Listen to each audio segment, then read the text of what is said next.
नमस्कार, मैं हूं अंजना और आप देख रहे हैं आजाद भारत समाचार। आइए शुरुआत करते हैं आज की खास खबर से। कांग्रेस के राष्ट्रीय प्रवक्ता ने यशवंत सिंह के कार्यालय का किया उद्घाटन। महाराष्ट्र विधानसभा चुनाव में कांदिवली पहुंची कांग्रेस के राष्ट्रीय प्रवक्ता ने किया प्रचार। कांदिवली चारकोप विधानसभा से कांग्रेस उम्मीदवार यशवंत सिंह का कार्यालय का आज उद्घाटन हुआ। उनके उद्घाटन में मुख्य अतिथि के रूप में कांग्रेस की राष्ट्रीय प्रवक्ता सुप्रिया, नेता मलाड, विधायक असलम शेख सहित पार्टी की कई जिम्मेदार नेता व सहयोगी पार्टी के कार्यकर्ता उपस्थित रहे। आपको बता दें कि यशवंत सिंह के कार्यालय का उद्घाटन करने पहुंची कांग्रेस के राष्ट्रीय प्रवक्ता सुप्रिया श्रीनेत ने कहा कि महाराष्ट्र की जनता मौजूदा सरकार से त्रस्त है। चारकोप से विधायक योगेश सागर ने न सिर्फ भ्रष्टाचार किया है, मूलभूत समस्याओं से जनता को निजात नहीं दिलाई है। आज भी यहाँ की जनता बेहाल है। कांग्रेस पूरी गारंटी के साथ मैदान में। चुनावी हलफनामे का हवाला देते हुए राष्ट्रीय प्रवक्ता ने कहा कि महाराष्ट्र की जनता अगर हमें चुनकर लाती है तो बहनों को अकाउंट में 3000, जबकि रोजगार भाइयों को 4000 महीना दिया जाएगा।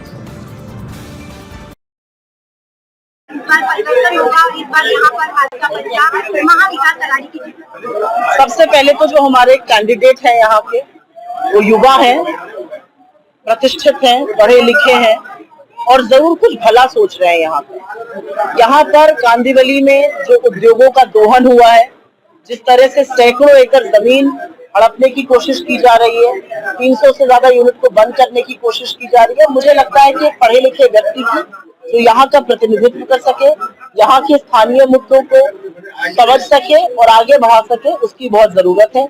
इनके परिवार की एजुकेशन में, शिक्षा के क्षेत्र में एक पृष्ठभूमि रही है और इस पृष्ठभूमि को लेकर जब वो आगे बढ़ेंगे तो जरूर क्षेत्र का भला करेंगे। सर्वप्रथम तो मैं ये कहना चाहती हूँ। दूसरा मैं कहना चाहती हूँ कि कल हमारी महाविकास अघाड़ी ने, जिसमें कांग्रेस, शिवसेना, एनसीपी, समाजवादी पार्टी, जितने भी हमारी पार्टियां हैं, हमारी महाविकास अघाड़ी ने कल 5 गारंटियों का उद्घोष किया और वो गारंटी हर क्षेत्र के हर वर्ग के लिए है। महिलाओं से अगर शुरू करें तो 3000 रुपए महीना देकर हम सशक्त करने की बात कर रहे हैं। फ्री बस सेवा दे रहे, जो हम तेलंगाना और कर्नाटक में देते थे, इससे महिलाओं के हाथ में थोड़ा पैसा ज्यादा आता है। जितनी महिला समृद्ध होगी उतनी सशक्त होगी।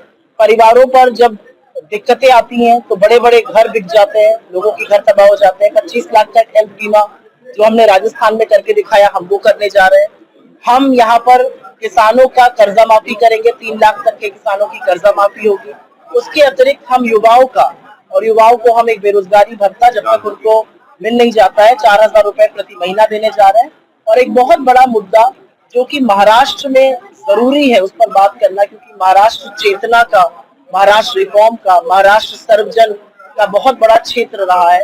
चाहे वो बाबा साहब अम्बेडकर हो या फूले जी हो या छत्रपति शिवाजी महाराज की धरती। और यहाँ पर समता का एक बहुत बड़ा गुण है और इसलिए जातिगत जनगणना हम अपनी सरकारें जो कर्नाटक और तेलंगाना में, वहां पर भी सर्वे करा रहे हैं और महाराष्ट्र में भी सरकार बनते ही कराएंगे।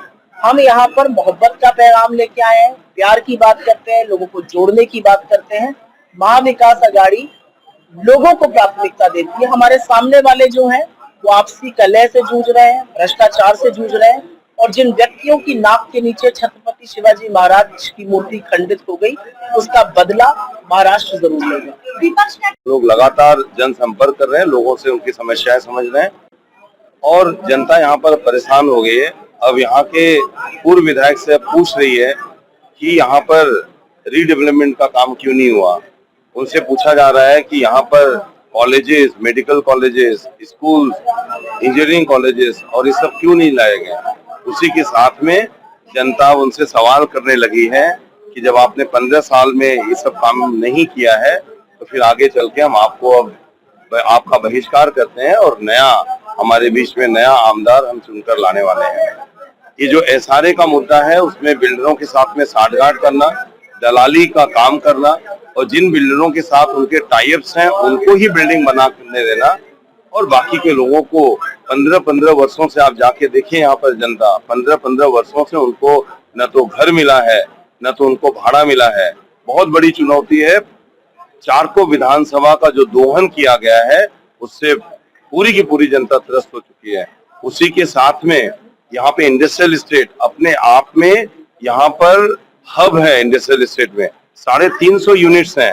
350 यूनिट्स को बंद करके लगभग 1 लाख करोड़ से ज्यादा का टर्नओवर है यहाँ पर, उसको बंद करके ये अडानी को देने के चक्कर में लगे हैं। इन्होंने एयरपोर्ट बेच दिया अडानी को, इन्होंने ट्रेनें बेच दी, बाकी के इंस्टीट्यूशंस बेच दिए और अब चारकोप में अभी चले हैं बेचने यहाँ के इंडस्ट्रियल एस्टेट को। ये इंडस्ट्रियल एस्टेट बंद होने के बाद में यहाँ पर जो 22,500 जो लोग यहाँ पर लोकल जो काम कर रहे हैं, आखिर वो कहाँ जाएंगे? तो पब्लिक अब जानती है और जान चुकी है।